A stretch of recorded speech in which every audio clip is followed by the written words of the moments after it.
یا کسه تصاني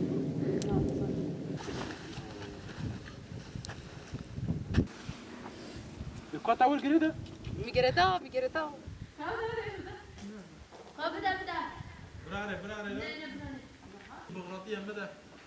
بیشی سر بیشی سیدو پرشت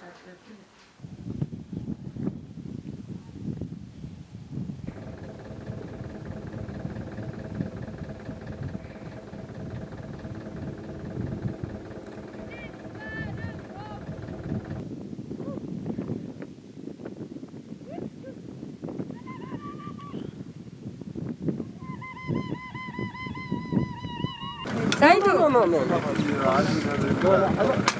لا